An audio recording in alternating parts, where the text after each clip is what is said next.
ان الحمد للہ نحمده ونستعینه ونستغفره ونعوذ باللہ من شرور انفسنا ومن سیئات اعمالنا من يهده اللہ فلا مضل له ومن يضلل فلا هادی له واشهد ان لا الہ الا اللہ وحدہ لا شریک له واشهد ان محمدا عبدہ ورسولہ اما بعد فإن خير الحديث كتاب الله وخير الهدي هدي محمد صلى الله عليه وآله وسلم وشر الأمور محدثاتها وكل محدثة بدعة وكل بدعة ضلالة وكل ضلالة في النار. أعوذ بالله السميع العليم من الشيطان الرجيم من همزه ونفخه ونفثه. بسم الله الرحمن الرحيم. رب اشرح لي صدري ويسر لي امري واحلل عقدة من لساني يفقهوا قولي. بسم الله الرحمن الرحيم. ان الله وملائكته يصلون على النبي يا ايها الذين آمنوا صلوا عليه وسلموا تسليما. اللهم صل على محمد وعلى آل محمد كما صليت على إبراهيم وعلى آل إبراهيم إنك حميد مجيد. اللهم بارك على محمد وعلى آل محمد كما باركت على إبراهيم وعلى آل إبراهيم إنك حميد مجيد. اللهم ربنا آتنا في الدنيا حسنة وفي الآخرة حسنة وقنا عذاب النار. ربنا آتنا من لدنك رحمة وهيئ لنا من أمرنا رشدا. لا إله إلا أنت سبحانك إني كنت من الظالمين. حسبنا الله ونعم الوكيل. يا حي يا قيوم برحمتك أستغيث ولا حول ولا قوة إلا بالله العلي العظيم. آمین. الحمدللہ آج 14 جنوری 2024 کو سنڈے کے دن ہماری یہ قرآن کلاس نمبر 172 ہونے جا رہی ہے. آج انشاءاللہ تعالی ہم سورۃ الحجر سے سٹارٹ لیں گے. سورت نمبر 15 ہے اور یہ بھی مکی سورت ہے. سورۃ الحجر پارہ نمبر 13 کے اینڈ سے سٹارٹ ہو کر پارہ نمبر 14 میں مکمل ہوتی ہے.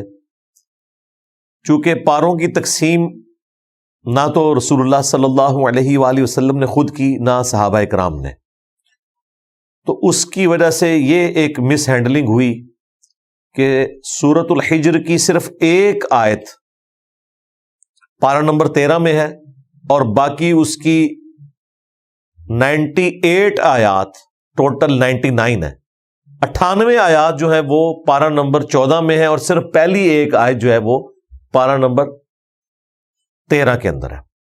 اب اس کے پیچھے کیا حکمت تھی وہ ہمیں نہیں پتا، لیکن یہ ایک بہت بڑا اس اعتبار سے آپ سمجھ لیں ڈرا بیک ہے ان لوگوں کا جن لوگوں نے پاروں کی ڈویژن اس اعتبار سے کر دی ہے. جہاں تک قرآن کی منازل کا سوال ہے تو وہ بھی صحابہ اکرام کے دور میں تھی اور بڑے اچھے طریقے سے انہیں مینج کیا گیا. قرآن حکیم کے تعارف پہ میرے 6 لیکچرز ہیں، ان میں نے اس حوالے سے تفصیلی ڈسکشن کی تھی. سورۃ الحجر آئے اور یہ ٹاپک ڈسکس نہ ہو کہ یہ کیسی تفریق ہے کہ 99 آیات تھی ایک سورت کی، ایک آیت کو آپ نے ایک پارے میں رکھا اور باقی ساری آیات کو اگلے پارے میں شفٹ کر دیا.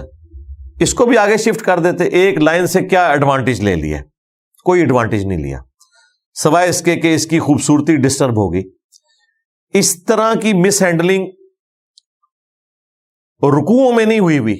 رکوع میں آپ کو ملے گا کہ ایک پارے سے رکوع شروع ہوتا ہے، جب تک وہ ٹاپک مکمل نہیں ہوتا وہ اگلے پارے کے اندر جا کے جب ٹاپک کمپلیٹ ہوگا تو رکوع بھی وہاں پہ جا کے مکمل ہوگا. اس کا بھی آپ دیکھ لیں، پہلا رکوع تو ظاہر ہے پارہ نمبر 13 سے سٹارٹ ہوا اور 14 نمبر پارے کے اندر جا کے مکمل ہوا. رکوع کی جو اس اعتبار سے ڈویژن ہے وہ بڑی اچھی ہوئی ہے، ایک سب ٹاپک چل رہا ہوتا ہے.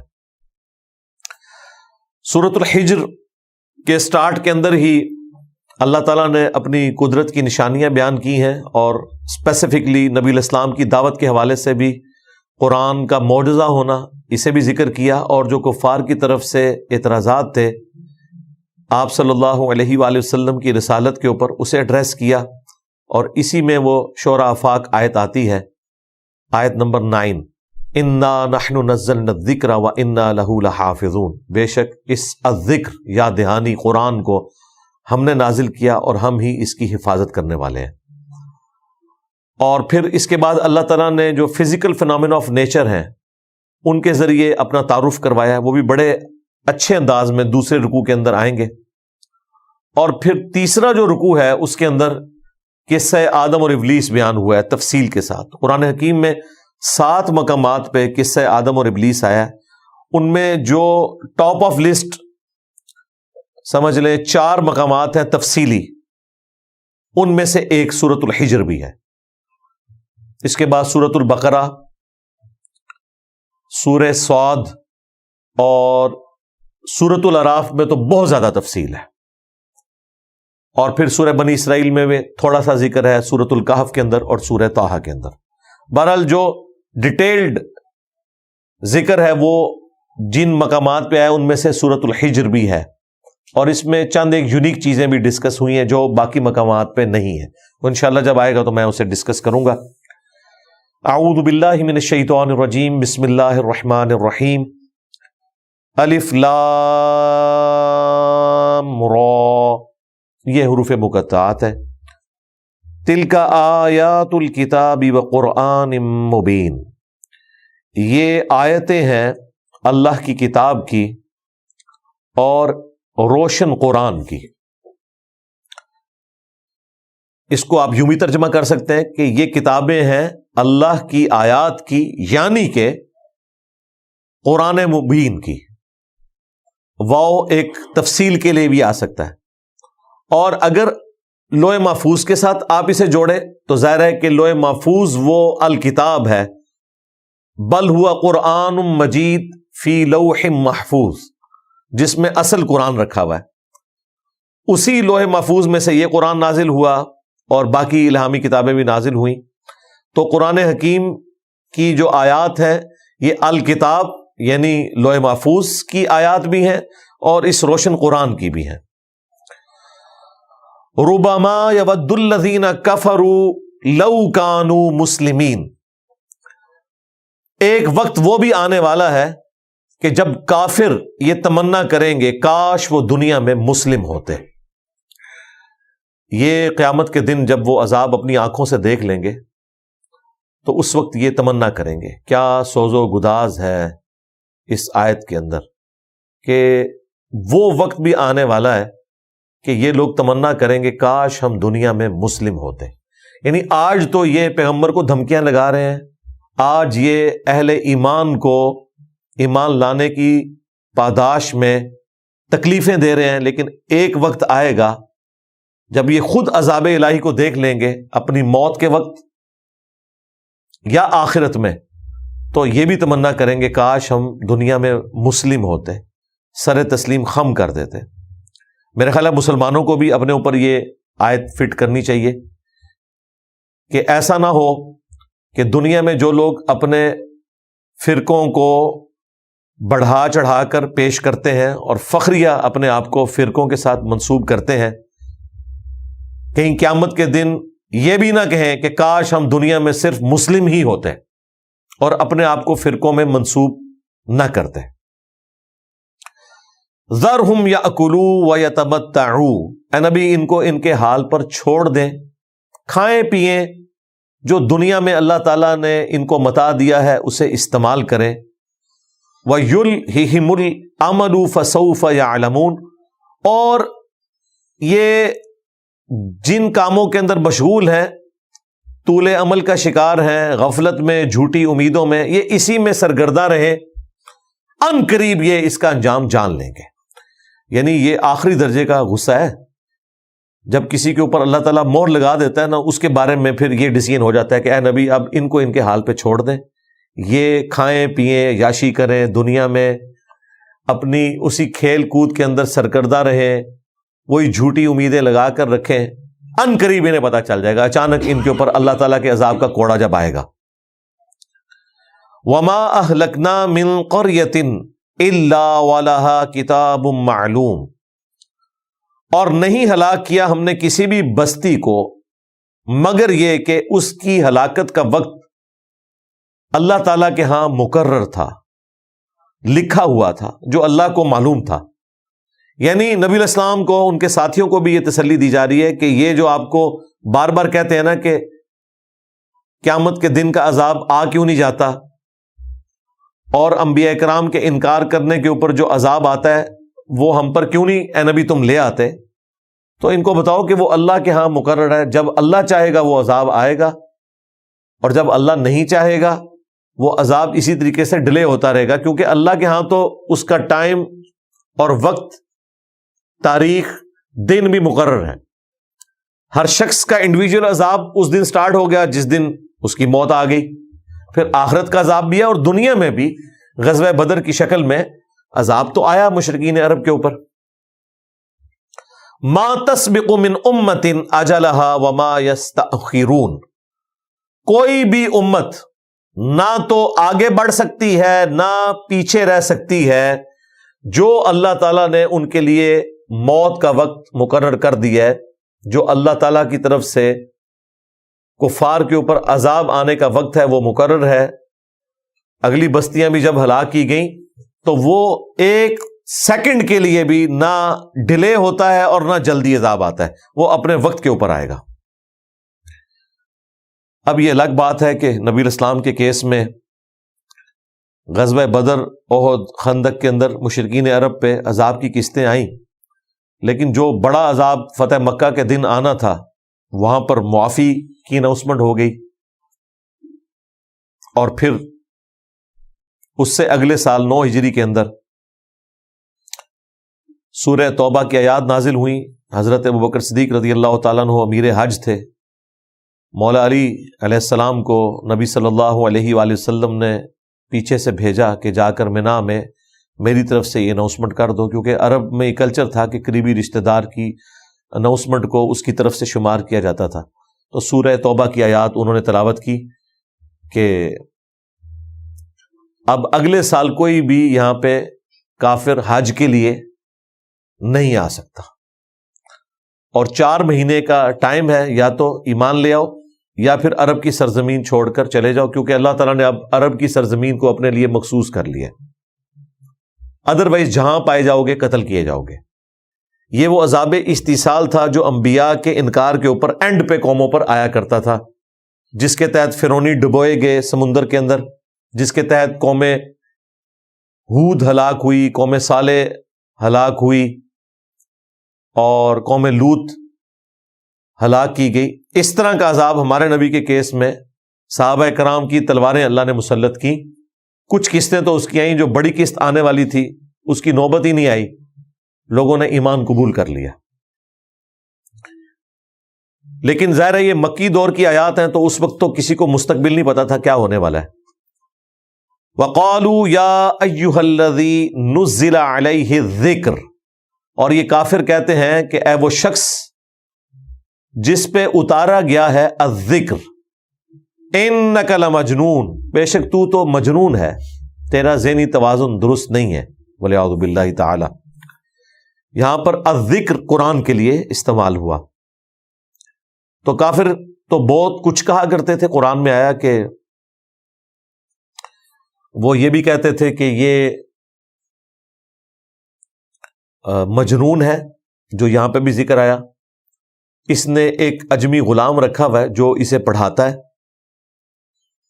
یہ بھی کہتے تھے کہ یہ بازاروں میں چلتا پھرتا ہے عام انسانوں کی طرح، کھاتا پیتا ہے، حالانکہ یہ تو عیب والی بات نہیں ہونی چاہیے تھی، لیکن ان کا کلیم یہ تھا کہ پیغمبر تو ایک سپر ہیومن ہونا چاہیے جس میں یہ کوالٹیز پائی جاتی ہوں کہ وہ کھائے پیے بغیر بھی زندہ رہے۔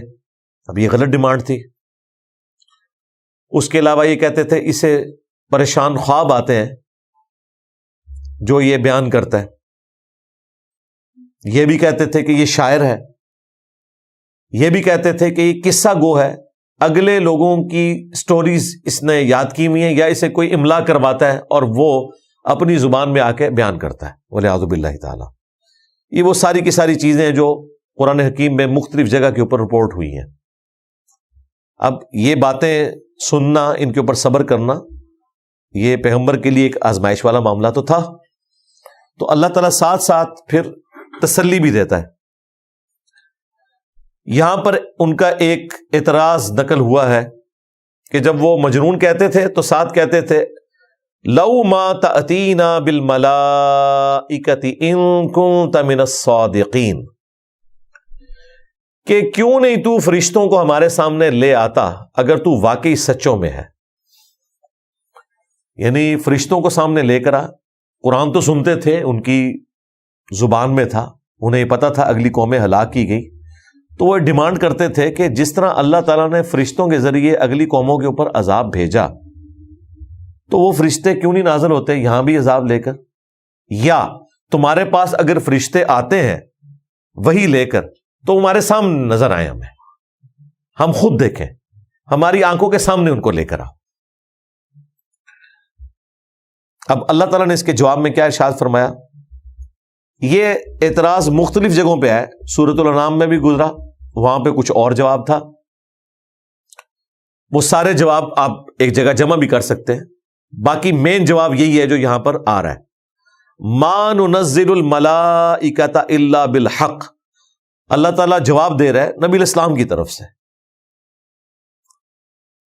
کہ ہم فرشتوں کو نہیں بھیجتے مگر حق کے ساتھ، با مقصد، وما کانوا اذا منظرین، اور جب وہ فرشتے نازل ہوتے ہیں نا پھر مہلت نہیں دی جاتی کافروں کو۔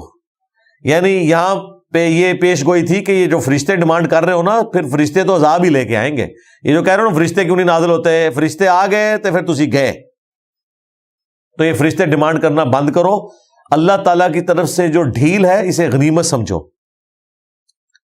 اچھا، بعض جگہ پہ یہ جواب بھی آیا جب انہوں نے اعتراض کیا کہ نبی علیہ السلام کے بارے میں کہ یہ عام انسانوں کی طرح ایک انسان ہے، کوئی فرشتہ کیوں نہیں پیغمبر بنا کے آیا سورہ بنی اسرائیل میں، تو اللہ تعالیٰ فرماتا ہے کہ اگر زمین پر فرشتے آباد ہوتے تو ہم فرشتوں میں پیغمبر بھیجتے، چونکہ اب انسان آباد ہے تو پیغمبر انسانوں میں سے آئے گا۔ اچھا، اگر فرشتہ کوئی آ جاتا نا پھر انہوں نے یہ کہنا تھا کہ یہ تو فرشتہ ہے، اسے کیا پتا کہ بھوک لگے تو کس تکلیف سے گزرنا پڑتا ہے، اس کے ساتھ تو پیٹ نہیں لگا ہوا، یہ ہمارے لیے کون سا آئیڈیل بنا دیا۔ تو اللہ تعالیٰ کے پاس دو ہی چوائسز تھیں اس حوالے سے، یا تو انسان پیغمبر ہوتا یا انسان کے علاوہ کوئی اور مخلوق ہوتی، تو انسان ہی پیغمبر ہو یہی بیسٹ پاسبلٹی ہے، کیونکہ انسان ہی انسان کے لیے آئیڈیل ہو سکتا ہے۔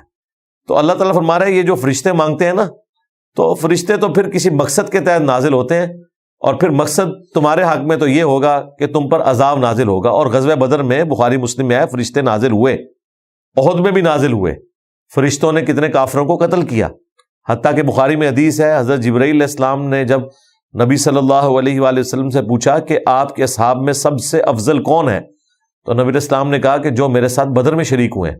تو حضرت جبرائیل نے کہا کہ ہم فرشتوں میں بھی سب سے افضل فرشتے وہ ہیں جو بدر میں آپ کے ساتھ شریک ہوئے تھے۔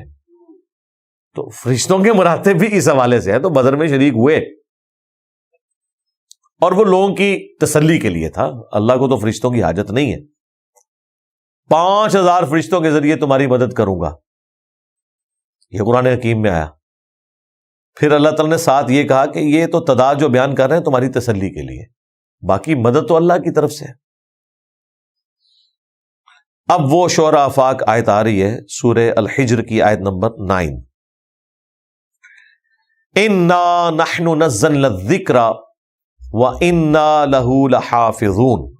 دیکھیں اس میں تاکید کیا ہے، اِنَّا، بے شک ہم نے، نحنو، ہم نے، نزلنا، ہم ہی نے نازل کیا، الذکر، اس یاد دہانی کو، وَإِنَّا، اور بے شک ہم ہی، لَهُ لَحَافِظُونَ، ضرور بالضرور، لَحَافِظُونَ، ضرور، پھر ضرور آ گیا، اس کی حفاظت کرنے والے ہیں. ہم پر بھی زور ہے. ہم کا سیگا آپ دیکھ لیں 1 2 3 دفعہ آیا, پھر چوتھی دفعہ بھی آیا حفاظت کے پوائنٹ آف ویو سے.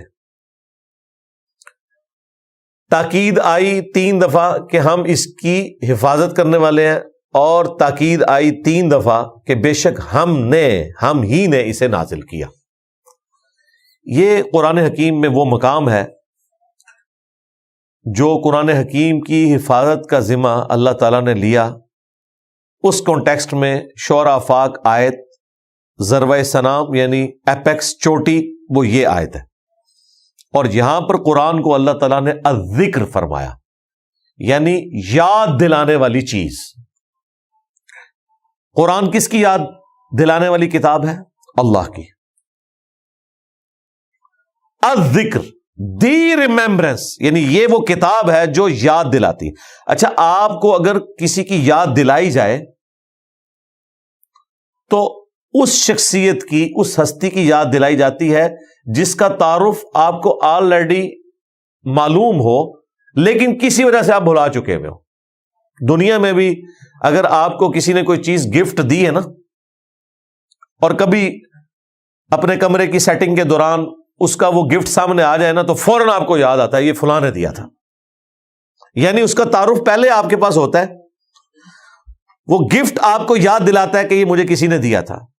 قرآن وہ گفٹ ہے, وہ یاد دہانی ہے جو ہماری انسٹنکٹ میں اللہ تعالیٰ نے توحید ڈال دی تھی, جو اللہ تعالیٰ نے ہماری روحوں سے عہد لیا تھا. الست بربکم قالوا بلا, سورۃ الاعراف میں آیا. سب نے کہا تھا کہ اے ہمارے رب, بے شک تو ہی ہمارا پروردگار ہے. تو ہماری یادوں میں کہیں دفن ہے یہ چیز توحید, اسے دوبارہ سے یاد دلانے والی چیز جو ہے وہ قرآن ہے. قرآن اللہ تعالیٰ کا بہترین ذکر ہے. ظاہر ہے اللہ تعالیٰ کا تعارف اس کے اندر موجود ہے, اللہ تعالیٰ کی تعریف اس کے اندر موجود ہے. اب وہ آیات جن میں اللہ تعالیٰ نے یہ ذکر کیا کہ اللہ تعالیٰ کو کثرت سے یاد کرو, وَاذْكُرُوا اللَّهَ كَثِيرًا, اللہ تعالیٰ کو کثرت سے یاد کرو تاکہ تم کامیاب ہو جاؤ. تو اللہ کا جو یاد والا معاملہ ہے, اللہ کا ذکر والا معاملہ ہے, جس میں ہمارے دلوں کا سکون ہے, جو ہم پچھلی سورت میں پڑھ چکے سورہ الرعد کے اندر, الا بذکر اللہ تطمئن القلوب, آگاہ ہو جاؤ بے شک اللہ کی یاد میں دلوں کا سکون ہے. اس میں نے تفصیلی آلموسٹ کوئی 40 منٹ کی گفتگو کی تھی اور بتایا تھا کہ اللہ تعالی کا جو ٹاپ آف لسٹ ذکر ہے وہ قرآن ہے. اللہ کی تعریف بھی ہے, اللہ کو یاد دلانے والی چیز ہے, اور الذکر نصیحت کے معنوں میں بھی آتا ہے. نبی علیہ السلام بھی اللہ تعالی کی طرف سے ذکر کرنے والے ہیں, یاد دہانی کروانے والے ہیں. وما ارسلناک الا رحمۃ للعالمین, وما ارسلناک الا کافۃ للناس بشیرا ونذیرا, یعنی یہاں پہ ہے ڈر سنانے والا, خوش خبری دینے والا. وما ہوا الا ذکر للعالمین, یہ نبی تو نہیں ہے مگر نصیحت تمام جہان والوں کے لیے. نبی علیہ السلام کے لیے بھی آیا, قرآن کے لیے بھی آیا, اللہ کا تعارف کروانے والے. تو میں نے یہ بتایا تھا کہ ٹاپ آف لسٹ جو ذکر ہے وہ قرآن, پھر اس کے بعد جو فرائض ہیں ہم پر, ان میں بھی ٹاپ کے اوپر نماز. وَأَقِمِ الصَّلَاةَ لِلذِّكْرِ, میرے ذکر کے لیے, یاد کے لیے نماز کو قائم رکھنا. اور باقی جو ذکر ہے, جو ہم اٹھتے بیٹھتے اللہ تعالیٰ کو یاد کرتے ہیں, اس کا تو پروٹوکول بھی کوئی نہیں. الذین یذکرون اللہ قیاما وقعودا وعلی جنوبہم, اٹھتے بیٹھتے کروٹوں پر لیٹے اللہ کا ذکر کرتے ہیں, اللہ کو یاد کرتے ہیں. صبح شام کی دعائیں ہیں, وہ بھی ذکر کی ایک فارم ہے, لیکن ٹاپ آف لسٹ قرآن. یہ وہ آیت ہے سورۃ الحجر کی آیت نمبر 9, جو اس بات کا ثبوت ہے کہ اللہ تعالیٰ نے قرآن کی حفاظت کی ذمہ داری لی ہے، لیکن لیکن لیکن صرف عربی ٹیکسٹ کی، قرآن کی تفسیر جو ہے اس میں کوئی ڈنڈی مار سکتا ہے، اس کی عربی کو کوئی چینج نہیں کر سکتا، اور اس ماڈرن ورلڈ میں تو اس کے ترجمے کو بھی کوئی چینج کر ہی نہیں سکتا۔ کیوں؟ اب تو ایک زبان دوسری میں ٹرانسلیٹ کرنی ہے، وہ کمپیوٹر کر کے دے گا، اور کمپیوٹر نہ بریلوی ہے، نہ دیوبندی ہے، نہ اہل حدیث ہے، نہ شیعہ ہے۔ کمپیوٹر ہے، وہ عربی لنگوسٹک کا جو اپروپریٹ معنی بنتا ہے وہ آپ کو بتائے گا، اس میں کوئی ڈنڈی نہیں مارے گا۔ اب قرآن کے ساتھ کوئی اس طرح کا کھلواڑ بالکل نہیں کر سکتا کہ وہ ترجمہ اس کا بدل دے، ہاں وہ پریکٹیکلی بدل بھی دے کوئی فرق نہیں ہوگا، پکڑا جائے گا۔ تفسیر جتنی مرضی وہ غلط لکھے پکڑی جائے گی، لیکن اللہ تعالیٰ کی طرف سے کوئی ایسی پکڑ نہیں ہوگی کہ کوئی غلط اس کی انٹرپریٹیشن کر رہا ہے اور اس کے اوپر کوئی پکڑ آ جائے، وہ آپ کے لیے آزمائش ہوگا۔ لیکن قرآن پاک کا جو ٹیکسٹ ہے نا، اس کی ذمہ داری اللہ تعالیٰ نے لی ہے، جس کا پریکٹیکل ثبوت یہ ہے کہ جن جن لوگوں نے تباہ آزمائی کرنے کی کوشش کی ان کی کوشش ناکام رہی۔ اس وقت بھی دنیا میں لاکھوں میں نہیں، کروڑوں میں تعداد ہے ایسے لوگوں کی جو قرآن کو حفظ کیے ہوئے ہیں۔ آپ دیکھیں قرآن جب پرنٹ ہوتا ہے نا، اس کے اینڈ پہ لکھا ہوتا ہے کم از کم 4-5 حفاظ کی طرف سے سگنیچر ہوتے ہیں کہ ہم نے اسے حرف بہ حرف پڑھا ہے اور یہ بالکل درست ہے۔ اچھا، یہ کتاب کو ہم حضرت عثمان غنی رضی اللہ تعالیٰ عنہ کے نسخے سے جا کے میچ نہیں کرتے جو ٹرکی میں رکھا ہوا ہے یا رشیا میں، وہاں کی اس کی اپروچ ہے، اور یہ لے بھی جائیں تو میچ کر ہی نہیں سکتے، اس پہ تو زبر زیر پیش ڈلے ہی نہیں ہوئے ہیں، اور وہ تو ایک دوسرے خط میں لکھا ہوا ہے، وہ جو یہاں کے لوگ تو جانتے ہی نہیں ہیں۔ حفاظ کی کریمنگ اسے محفوظ بناتی ہے، اور وہ اس کی پروف ریڈنگ کرتے ہیں ایک ایک چیز کی، جو انہوں نے نسل در نسل ٹرانسفر کیا ہے۔ نبی علیہ السلام نے صحابہ کو سکھایا ہے، صحابہ نے تابعین کو، تبع تابعین کو، اس طریقے سے یہ ساری کی ساری چیز ٹرانسفر ہوئی اجماع امت سے، عملی تواتر سے۔ قرآن کی حفاظت اللہ تعالیٰ نے جو ذمہ لیا، اس کو اللہ تعالیٰ نے پورا کروایا امت کے ذریعے، کیونکہ ہمارے سامنے تو قرآن نازل نہیں ہوا، یہ خدمت اللہ نے امت کے سپرد کی۔ بڑے بڑے لوگ ڈنڈیاں مار کے گئے، قرآن کے کسی لفظ کو چینج نہیں کر سکے۔ آج ہم گمراہ فرقوں کو جو اتنے اعتماد کے ساتھ للکارتے ہیں کہ قرآن میں یہ لکھا ہوا ہے، آپ مجھے بتائیں اگر قرآن تبدیل ہو جاتا تو انہوں نے تو ہمارے دنیا میں چھوڑے جانے سے پہلے ہی اپنی مطلب کی آیات بیچ میں داخل کر لینی تھی۔ آج ان کے لیے مصیبت بنی ہوئی ہے، نہ انہیں غلط کہہ سکتے ہیں۔ وہ کہتے ہیں نہیں تفسیر یہ بنتی ہے، تفسیر کہاں فلاں عالم نے لکھی ہے، ہم کہتے ہیں نہیں قرآن میں تو یہ لکھا ہوا ہے، بھاگ نہیں سکتے۔ اور یہی وجہ ہے کہ قیامت والے دن ہر شخص اللہ کی بارگاہ میں اکاؤنٹیبل ہے۔ جو شخص یہ کوئی گلہ شکوہ کر سکتا تھا نا کہ میں نے وقت کے پیغمبر کو اپنے سامنے نہیں پایا، اللہ نے اس کا گلہ شکوہ دور کر دیا۔ پیغمبر کا خلیفہ وصی قرآن کی شکل میں قیامت تک کے لیے محفوظ کر دیا۔ نبی الاسلام بھی تو اپنے بعد یہی قرآن ہی دے کے گئے نا۔ اگر قرآن کی حفاظت کی ذمہ داری اللہ تعالیٰ نہ لیتا تو پھر اللہ تعالیٰ کو پیغمبر بھیجنے پڑنے تھے، ادروائز اللہ تعالیٰ کی صفت عدل چیلنج ہو جاتی، کیونکہ اگر میرے تک تعلیمات ہی صحیح نہیں پہنچی ہیں تو میں اللہ کے حضور کیسے پکڑا جاؤں گا؟ اللہ تعالیٰ نے اس چیز کو انشور کیا قرآن کو محفوظ کر کے، کیونکہ پیغمبر کوئی نہیں آنا تھا۔ لہذا ختم نبوت کے اوپر ایک دلیل یہ بھی ہے کہ قرآن کو اللہ نے محفوظ کر دیا۔ لوگ کہتے ہیں اگلی کتابیں الہامی، کیا وہ لاڈلی کتابیں نہیں تھی؟ بالکل تھی، انہیں کیوں نہیں محفوظ کیا؟ اس لیے کہ اس وقت اگر کوئی کتاب کے ساتھ ہیرا پھیری کرتا تھا نا تو وقت کا پیغمبر موجود ہوتا تھا۔ بخاری مسلم میں حدیث ہے کہ بنی اسرائیل کی سیاست جو تھی نا وہ بھی انبیاء کے ہاتھ میں تھی۔ کوئی بھی نبی اس وقت تک فوت نہیں ہوتا تھا جب تک کہ وہ اپنے حکومتی معاملات کو اگلے نبی کو ٹرانسفر نہ کرتے۔ تو آپ امیجن کریں کہ ہر وقت پیغمبر موجود ہو دنیا میں، کوئی ڈنڈی مار ہی نہیں سکتا۔ کوئی تشریح بھی غلط کرے گا تو لوگ کہیں گے جی پیغمبر سے فیصلہ کرواتے ہیں، تو اختلاف کے چانسز ہی ختم ہے۔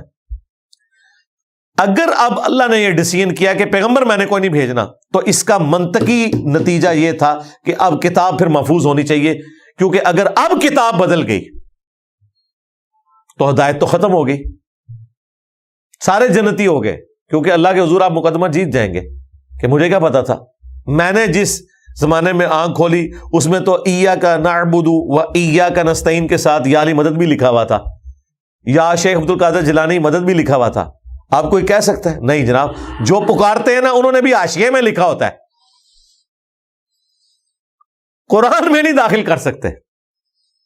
تو اللہ تعالیٰ نے اس کتاب کو محفوظ اس لیے کیا چونکہ پیغمبر اب کوئی نہیں آنا تھا، ادروائز کتابیں تبدیل ہو جاتی، جس طرح اگلی ہوئی تھی یہ کتاب بھی تبدیل ہو جاتی، تو پھر تو اللہ تعالیٰ کے حضور ہم کوئی نہ کوئی مقدمہ اپنا پیش کر سکتے تھے کہ یا اللہ ہم تک تو بات ہی صحیح نہیں پہنچی۔ تو اللہ تعالیٰ نے اس قرآن کو محفوظ کیا، اور یہی وجہ ہے کہ نبی علیہ السلام کا جو دعوی نبوت ہے نا، اس کے اوپر جو سب سے بڑی دلیل ہے، آپ علیہ السلام کا سب سے بڑا جو معجزہ ہے، جو ہم ہر وقت دنیا کو پیش کر سکتے ہیں، وہ اللہ کی کتاب ہے۔ نبی علیہ السلام کی مبارک زندگی میں آپ کے جو فزیکل فینومینا آف نیچر کو توڑنے والے معجزات تھے، جن میں سے ایک ہی معجزہ ایسا ہے جو لوگوں کے سامنے ظاہر ہوا نبوت کی نشانی کے طور پر، بخاری مسلم میں آیا، وہ چاند 2 ٹکڑے ہوا۔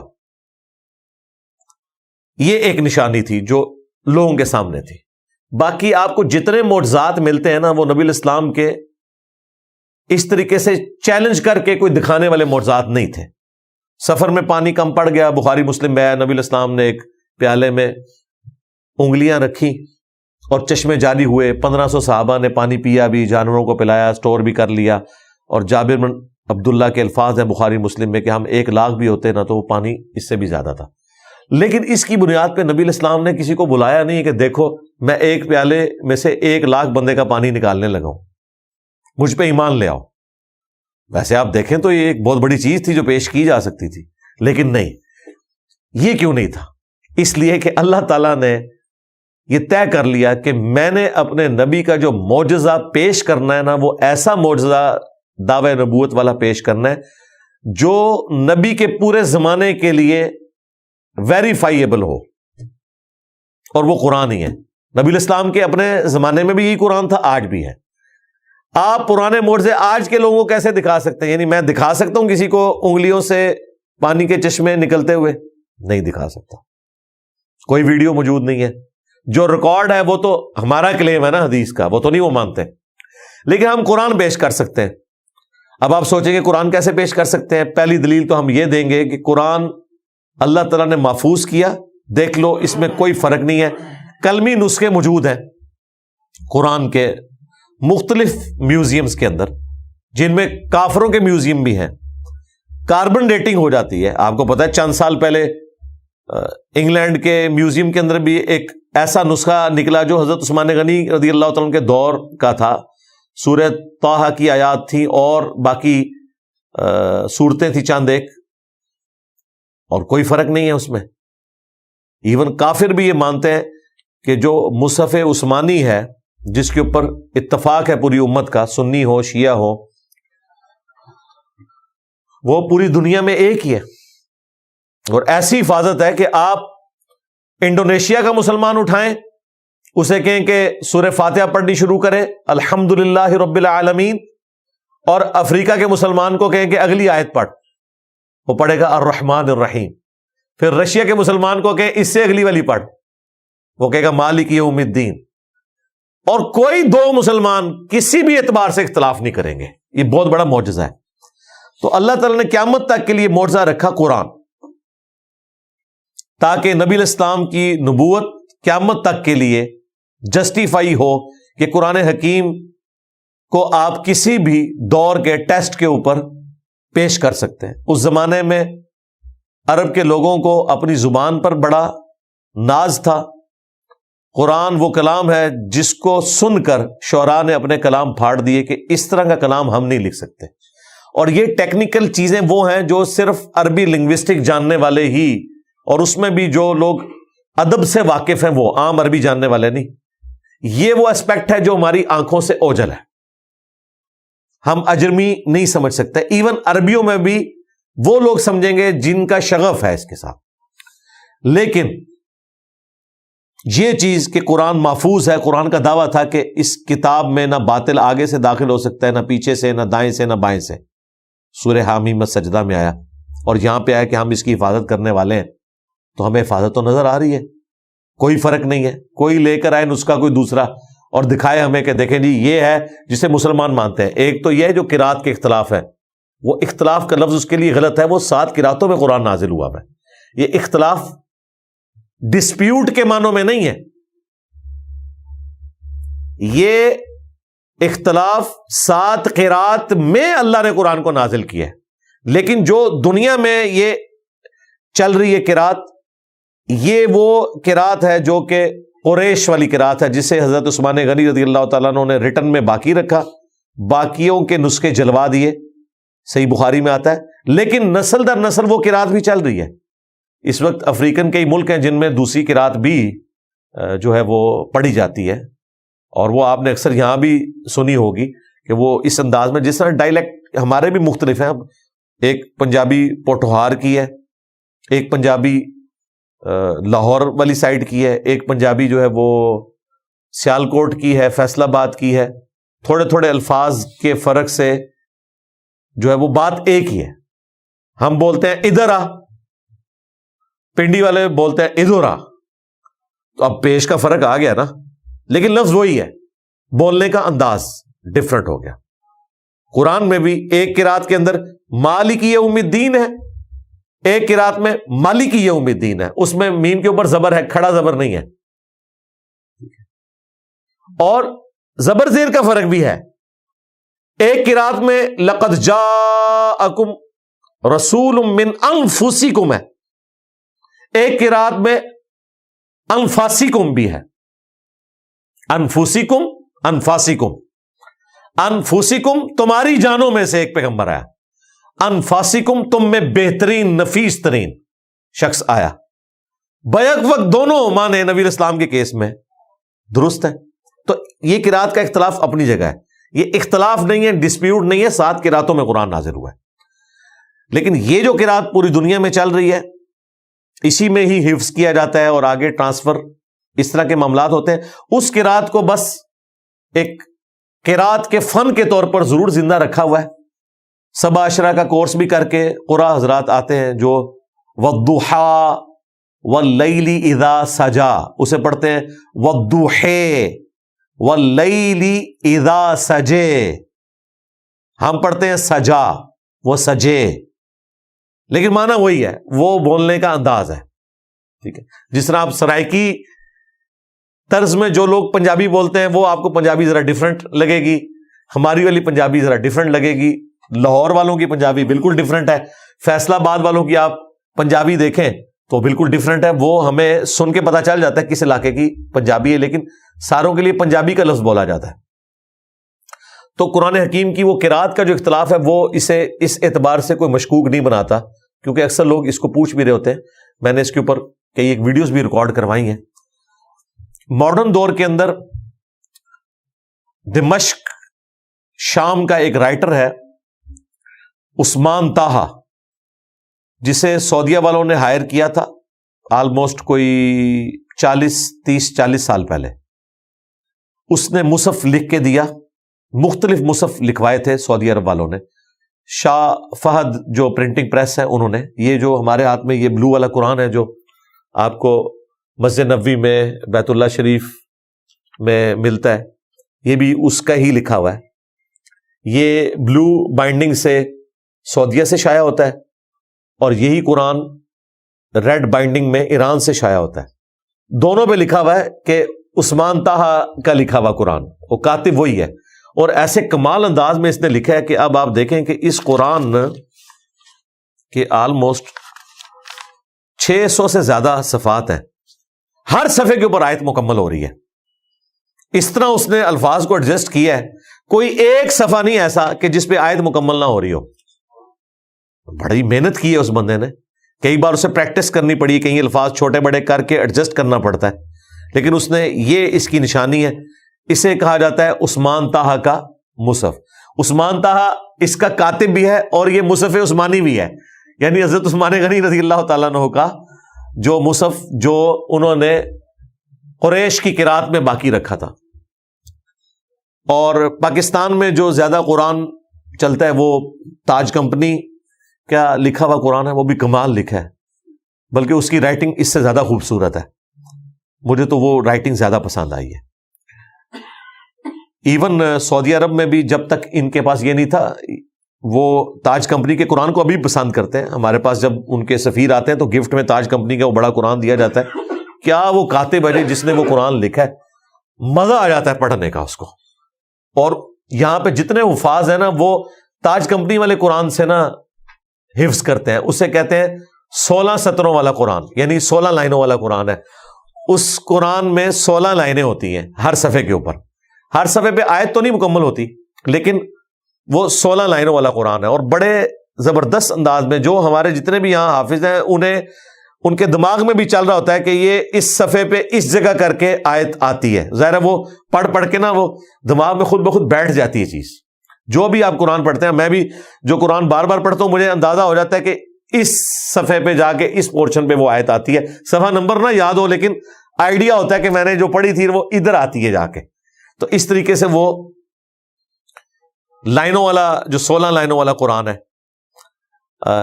سعودی عرب کا جو قرآن ہے وہ 15 لائنوں والا ہے لکھا ہوا، یہ والا بلو قرآن۔ مختلف یعنی دنیا میں چیزیں چل رہی ہیں لیکن قرآن وہی ہے۔ یہ انہوں نے خط نسخ میں لکھا ہے جو ہم گول گول الفاظ لکھتے ہیں، لیکن آپ سعودی عرب میں جائیں تو انہوں نے جو اپنا قرآن ہے وہ گرین بائنڈنگ میں ہے، وہ چپٹے الفاظ ہوتے ہیں، اسے کیا کہتے ہیں جی، خط ریحان کہتے ہیں، ہاں چپٹے جو الفاظ لکھے جاتے ہیں، ہمیں تو وہ پڑھتے ہوئے بھی نا ذرا دقت ہوتی ہے، ظاہر ہے وہ ہمارا پڑھے جانے والا خط نہیں ہے، لیکن عربی اس خط کو پڑھتے ہیں۔ اچھا لیکن اس میں پھر آپ دیکھیں اس میں جو کھڑا زبر، کھڑی زیر اور الٹا پیش یہ نہیں ہوتے، یہ ہماری ضرورت ہے، عربیوں کی ضرورت نہیں ہے۔ ہم جب تک میم کے اوپر کھڑا زبر نہیں ہوگا نا ہم مالکی لفظ نہیں پڑھیں گے۔ ان کے قرآن پہ میم کے اوپر کھڑا زبر نہیں ہوگا، عام والا زبر ہوگا، ہم اسے پڑھیں گے مالکی یوم الدین، لیکن عربی اسے پڑھے گا مالکی یوم الدین۔ اسے پتا ہے کہ اس وقت یہاں پہ یہ پڑھنا ہے، کھڑی زیر نہیں ہوگی وہ لمبا کرے گا، الٹا پیش نہیں ہوگا، وہاں سیدھے والا پیش ڈلے گا، لیکن اسے پتا ہے کہ لاہو لکھا ہے نا تو میں نے اسے لاہو پڑھنا ہے، کیونکہ لینتھ ڈبل ہو جاتی، الٹا پیش عام پیش سے ڈبل لینتھ کا ہوتا ہے پڑھنے میں، کھڑا زبر عام زبر سے ڈبل لینتھ کا ہوتا ہے، کھڑا زیر عام زیر سے ڈبل لینتھ کا ہوتا ہے، تو انہیں پتا ہے وہ پڑھ لیتے ہیں۔ وہاں پہ اللہ بھی جو لکھا ہوگا نا اس پہ کھڑا زبر نہیں ہوتا، یہ والا زبر ہوتا ہے، لیکن پڑھیں گے وہ اللہ، اللہ نہیں پڑھیں گے، زبر کو چھوٹا نہیں پڑھیں گے، لیکن ہم لوگوں کے لیے تو پرابلم ہوتی ہے، اس لیے یہ زبر زیر اور یہ پیش۔ ویسے تو عربیوں کو وہ والے زبر زیر پیش کی بھی ضرورت نہیں ہے، ہمیں اردو میں کیا زبر زیر پیش کی ضرورت پڑتی ہے جن لوگوں کو اردو آتی ہے؟ ہمارا بچہ بھی دال نون لکھا ہونا تو دن پڑھے گا، بچہ بھی اسے دون یا دن نہیں پڑھے گا، کیونکہ اسے پتا ہے نہ دن کوئی لفظ ہے نہ دون کوئی لفظ ہے، اور اگر کوئی الفاظ ہوں بھی تو وہ جملے سے پتہ لگا لیتا ہے کہ یہ لفظ میں ہے یا میں ہے۔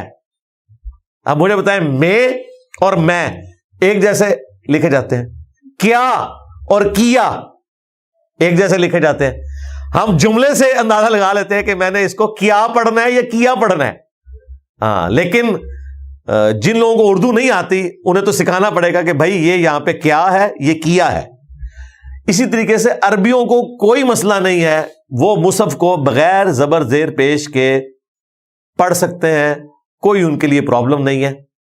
اور اسی طریقے سے جن لوگوں نے زبانی قرآن یاد کیا ہوا ہے انہیں چاہے عربی لنگوسٹک نہ بھی آتی ہو، ہمارے حفاظ کو عربی کدھر آتی ہے، عربی پروناؤنس کرتے ہیں، عربی لینگویج ان کو نہیں آتی ہے، اس کی اٹھان کیا ہے، عربی کی ڈکشنری کیا ہے، اس کے باوجود آپ دیکھیں وہ بالکل ٹھیک پڑھتے ہیں۔ علماء غلط پڑھ دیتے ہیں، جنہیں عربی کا ترجمہ بھی آتا ہے، جنہیں عربی لنگوسٹک بھی آتی ہے، وہ غلط پڑھ دیتے ہیں. قاری حضرات جو حفاظ ہیں، جنہیں صحیح قرآن آتا ہے، وہ لفظ کو غلط نہیں پڑھتے. کیوں؟ انہوں نے اپنی کرامنگ سے یاد کیا ہوا ہے. جس طرح ہم نے سورہ فاتحہ یا قرآن کی جو صورتیں ہم فریکوینٹلی پڑھتے ہیں، وہ ہم نے کیسی یاد کی ہوئی ہیں، ہمیں تو کوئی غلطی نہیں لگتی اس میں. سورۃ الفاتحہ میں کبھی نہیں ایسا ہوگا کہ آپ 5ویں آیت کی جگہ 4تھی پڑھ دیں، وہ زبان پہ چڑھے گی نہیں. اگرچہ کسی کو اس کا معنی نہ بھی آتا ہو، وہ اس نے اسی طریقے سے اسے کریم کیا ہوا ہے. اور یہ قرآن میں جو اللہ تعالیٰ نے ایک ڈیوائن میوزک، ملکوتی غنا جو رکھا، جو اس میں ایک وزن ہے جس کی وجہ سے قرآن کو آپ طرز لگا کے پڑھ بھی سکتے ہیں، یہ اسی وجہ سے تھا تاکہ عرب کے لوگ اسے زبانی یاد کریں. اگر یہ نثر میں ہوتا نا تو اس طریقے سے چیزیں یاد نہ ہوتی. اور قرآن کا یہ وزن اس کی حفاظت اس طرح کرتا ہے کہ آپ کسی ایک آیت کو اٹھا کے دوسری صورت میں فٹ بھی نہیں کر سکتے. وہ آیت بولے گی کہ میں ادھر کی نہیں ہوں. کئی صورتوں میں بھی ایک سے زیادہ کئی وزن آ جاتے ہیں، لیکن وہ جب وزن چلتے ہیں تو پھر ایک جیسے چلتے ہیں. تو اس وزن نے نہ صرف اس میں خوبصورتی پیدا کی ہے کہ آپ طرز بھی لگا سکتے ہیں، بلکہ حفاظت بھی کی ہوئی ہے. اب یہ عربی لنگوسٹک کی جو جتنی چیزیں ہیں، یہ تو جو عربی ادب کے جاننے والے لوگ ہیں وہ آپ کو بتا سکتے ہیں قرآن میں یہ اس طرح ہے، اس طرح ہے. آج کے زمانے میں کیا ہو سکتا ہے؟ آج کے زمانے میں قرآن کو آپ سائنس کے ٹیسٹ سے گزاریں. سائنس وہ جو اسٹیبلش ہے، جو صرف تھیوریز ہیں، کنفرم نہیں ہے، ان کی میں بات نہیں کر رہا، یا ابھی ایوالو ہو رہی ہیں. تو کئی ایک ایسی چیزیں جو قرآن میں بیان ہوئی ہیں، جس طرح ماں کے پیٹ میں بچے کی جو پرورش ہے وہ کس طرح ہوتی ہے، کن سٹیجز سے، یہ تو ہمیں آج سے تقریباً 60-70 سال پہلے جب الیکٹرانک مائکروسکوپ کی انوینشن ہوئی ہے تو پتہ چلا ہے. لیکن قرآن میں جو ترتیب اس کی بیان ہوئی ہے سورہ الحج میں، سورۃ المومنون کے اندر، کہ کن سٹیجز سے گزرتا ہے، یہ وہ چیزیں ہیں جو ہم بتا سکتے ہیں. ہر زندہ چیز کا پانی سے پیدا ہونا جو قرآن بیان کرتا ہے، یہ بتا سکتے ہیں کہ یہ چیزیں جو اسٹیبلش ہیں وہ قرآن حکیم میں صرف اسی لیے ہے کہ قرآن اللہ کا قول ہے اور یہ کائنات اللہ کا فعل ہے. قرآن اور ماڈرن سائنس، اس کے اوپر میری تفصیلی ویڈیو ہے ہدایہ وکٹری چینل کے اوپر، تو کئی ایک میری ویڈیوز ہیں جو آپ دیکھ سکتے ہیں. اس حوالے سے میں نے ڈسکشن کی ہوئی ہے. اور اب جو میتھمیٹکس کے شوقین لوگ ہیں، انہوں نے قرآن کے اندر سے بہت کچھ نکالا ہے کہ قرآن میں جو آسمان کا لفظ السماء آیا ہے نا، جتنی دفعہ اتنی دفعہ الارض آیا ہے. یہ کتنا بڑا اس نے اتفاق ہے. اس کا مطلب ہے کہ اگر کہیں پہ کوئی ہیرا پھیری ہو تو پکڑی جائے گی. اسی طریقے سے پانی اور خشکی کا جو ذکر آیا ہے وہ اسی ریشو پروپورشن سے آیا ہے جتنا اس پلانٹ ارتھ کے اوپر پانی اور خشکی کا ریشو پروپورشن ہے. 67% آلموسٹ پانی ہے اور 33% خشکی ہے. اس طرح کی کئی ایک میتھمیٹیکل چیزیں ہیں. اس کے لیے آپ ہارون یحییٰ، تو ان کا کلمی نام ہے، عدنان اختر نام ہے، ٹرکی کے ایک اسکالر ہیں، انہوں نے کئی ایک ویڈیوز بنائی ہیں. ویسے وہ اور بےہودہ کام بھی کرتا ہے، لیکن یہ کام اس نے بڑا اچھا کیا ہے. کتابیں بھی لکھی ہیں اور کئی ایک ویڈیوز ہیں. قرآن کے جو آپ سمجھ لیں 20ویں 21ویں صدی میں جو چیزیں ہمارے سامنے آئی ہیں معجزات کی شکل میں، وہ اس نے بتائی ہیں کہ دیکھو یہ چیز قرآن حکیم میں پہلے کی لکھی ہوئی تھی اور یہ اب آگے پتہ چلی ہے. یہ اس بات کا ثبوت ہے کہ قرآن کا سورس ڈیوائن ہے. اور پھر قرآن کی وہ چیز تو سارے ہی ٹیسٹ فیل کر سکتے ہیں جو قرآن کی گفتگو کا سٹائل ہے، جو اس کے اندر کانفیڈنس ہے، جس اعتماد سے قرآن میں گفتگو ہوئی ہے، یہ کوئی انسان کر ہی نہیں سکتا. انسان کی لکھی ہوئی کتاب اس طرح نہیں ہوتی ہے. اس میں باقاعدہ چیپٹرز اس انداز میں ہوتے ہیں کہ وہ ان چیزوں کا خیال رکھتا ہے کہ میں نے پہلے یہ چیپٹر ڈالنا ہے، پھر یہ ڈالنا ہے، پھر یہ ڈالنا ہے، اور پھر ونس اپون ٹائم سے لے کے ایک پوری ایک سٹوری کے طور پہ بیان کرتا ہے. قرآن اس طرح کی کتاب نہیں ہے. یہی وجہ ہے کہ قرآن کو آپ کہیں سے بھی کھولیں آپ کی ہدایت کے لیے کافی ہے. قرآن کو آپ کہیں سے بھی کھول لیں، آگے پیچھے سے اس کا جو ذکر دوسری جگہ پہ ہے وہ نہ بھی آپ کو معلوم ہو، تب بھی آپ کی ہدایت کے لیے اچھا خاصا حصہ میسر ہوتا ہے، آپ کو ایک دفعہ ہلا کے رکھ دیتی ہے وہ بات۔ اگر اس طرح کے ربط ہم تلاش کرنا شروع کریں تو پھر تو قرآن پاک آپ جب تک سٹارٹ سے اینڈ تک نہیں پڑھیں گے آپ کو بات نہیں سمجھ آئے گی۔ قرآن تو کہیں یہ نہیں کہتا۔ 30ویں پارے میں آپ دیکھ لیں، چھوٹی چھوٹی صورتیں ہیں، مکمل ایک ٹاپکس ہیں۔ یہ قرآن کے تعارف میں نے بتایا تھا کہ یہ اللہ تعالیٰ کے خطبات ہیں، پرفیکٹ خطبے ہیں 114۔ تو یہ جو ٹیسٹ ہے وہ آپ فیل کر سکتے ہیں۔ قرآن کتنے اعتماد کے ساتھ گفتگو کرتا ہے۔ کئی نان مسلمز جنہوں نے قرآن پاک کا ترجمہ پڑھا ہے نا انگریزی میں، سب کا جو کامن ایکسپیرینس ہے وہ یہی ہے کہ اس کتاب کا سٹائل ہی بڑا ڈیفرنٹ ہے، اس کا بات کرنے کا کانفیڈنس ہی ڈیفرنٹ ہے۔ پورے وثوق کے ساتھ یہ کتاب بات کرتی ہے۔ ہمیں چاہیے، کرنا چاہیے، اس طرح نہیں ہے، یہ کرو گے تو یہ ہوگا اور اگر یہ کیا تو یہ ہو جائے گا۔ یہ انسان کو اس طریقے سے بات کر ہی نہیں سکتا۔ تو یہ وہ ٹیسٹ ہے جو ہر بندہ فیل کر سکتا ہے، بشرطے کہ قرآن کو اچھے طریقے سے ترجمہ کیا ہو، الفاظ کا چناؤ اچھا ہو۔ میرے نزدیک مولانا مودودی رحمہ اللہ نے جس طریقے سے قرآن حکیم کو اردو میں ٹرانسلیٹ کیا ہے، انہوں نے وہ عربی زبان کا سوز و گداز ٹرانسلیٹ کیا ہے جی۔ جہاں کہیں بریکٹس ان کو لگانی پڑتی ہیں اس وجہ سے کہ عربی تو ورسٹائل زبان ہے، اردو میں ٹرانسلیٹ کرنے کے لیے بعض اوقات آپ کو بریکٹس لگانی پڑتی ہیں تاکہ وہ جملہ سیدھا ہو جائے، لیکن عربی زبان میں وہ جملہ اسی طریقے سے بولا جاتا ہے۔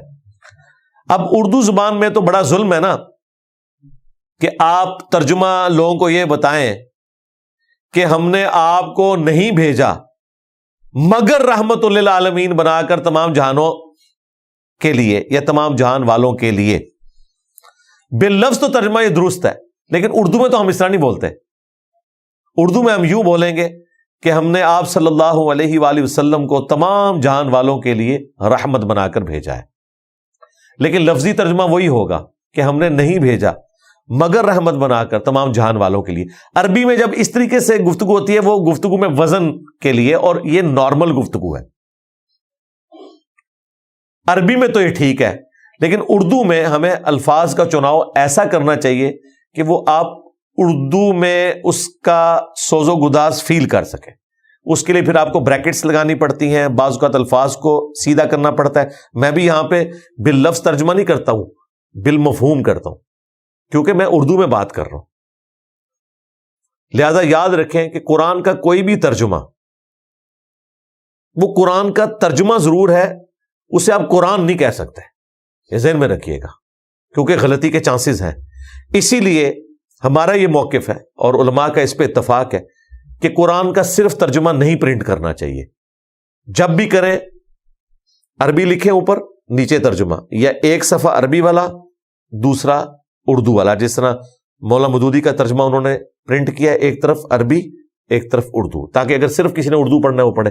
یہ نہیں کیا کہ عربی کو غائب ہی کرتے، کیونکہ اردو ترجمہ بہرحال ایک انسان کی کوشش ہے۔ بعض اوقات الفاظ کا چناؤ ایسا ہوگا کہ آپ کو عربی کی طرف جانا پڑے گا کہ بھئی یہ لفظ لکھا بھی ہوا تھا، مثلا ماں کے پیٹ میں کیا ہے یہ لوگوں نے بریکٹ میں خود ہی ڈال دیا، نارا یا مادہ، وہ مصیبت بن گیا ہے ہمارے لیے۔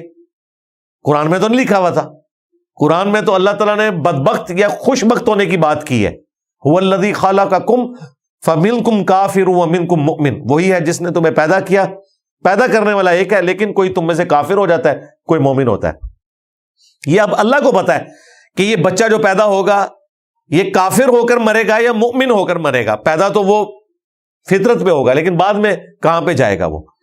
لہذا قرآن کے بھی صرف عربی ٹیکسٹ کی گارنٹی ہے، اس میں کوئی رد و بدل نہیں ہوگا۔ ترجمے میں تفسیر میں لوگ ڈنڈی مار سکتے ہیں، کئی لوگوں نے ماری ہیں، ہم نے پکڑی ہیں۔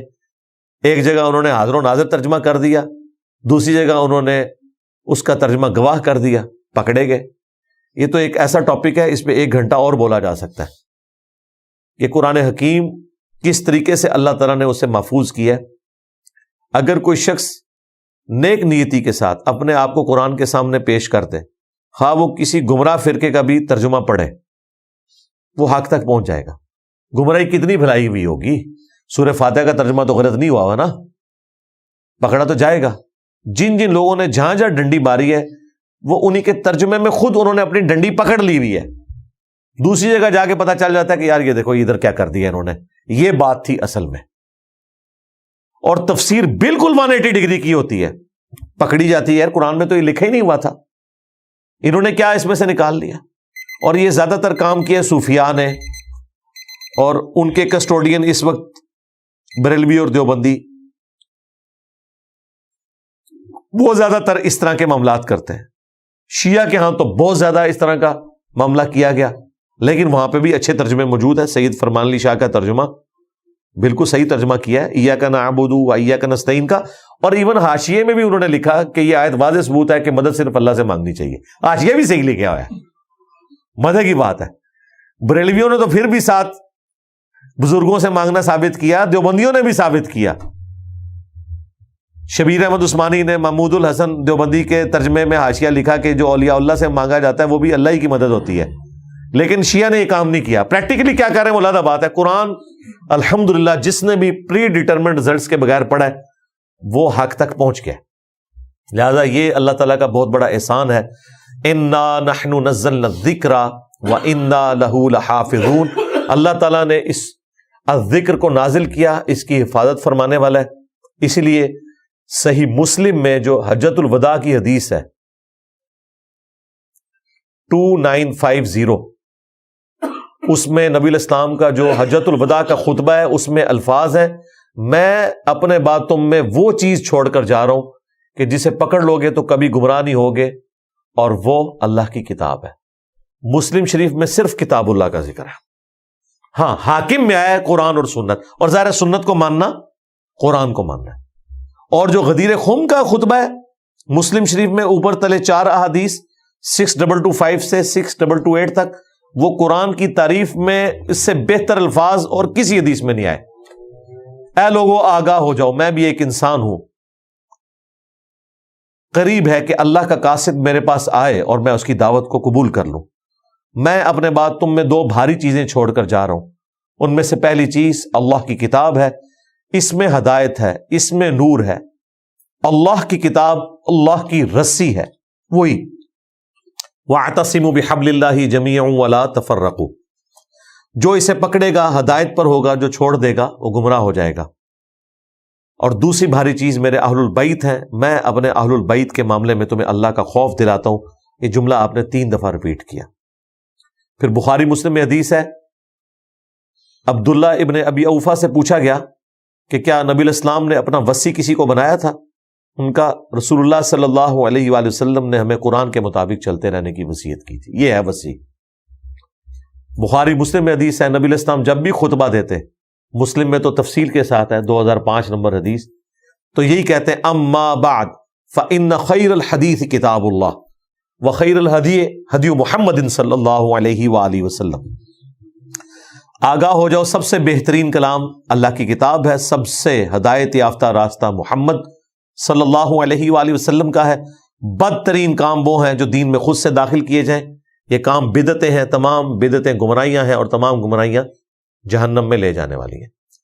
پچھلے دنوں جو سویڈن میں قرآن کی گستاخی ہوئی, تو اس کانٹیکسٹ میں میں نے تفصیلی ویڈیو بھی ریکارڈ کروائی تھی. جسے اور مواد چاہیے ہو تو وہ اس حوالے سے دیکھ لے. باقی یہ آیت اس چیز کی متقاضی تھی کہ ہم اس کے اوپر تفصیلی گفتگو کرتے, اس لیے میں نے اسے تفصیل کے ساتھ بیان کیا, کوئی تشنگی اس حوالے سے باقی نہ رہ جائے. اللہ تعالیٰ سے دعا ہے جو حق بات میں نے کہی ہمارے دلوں میں راسخ فرمائے. اگر جذبات میں میرے منہ سے کوئی غلط بات نکل گئی تو ہمارے دلوں سے اسے دھو ڈالے, ہمیں معاف بھی کر دے. ہمیں کتاب و سنت کی تعلیمات پر عمل کر کے دوسرے بھائیوں تک پہنچانے کی توفیق عطا فرمائے. سبحانک اللہم و بحمدک اشہد ان لا الہ الا انت استغفرک و اتوب الیک وما علینا الا البلاغ المبین. جزاکم اللہ خیرا.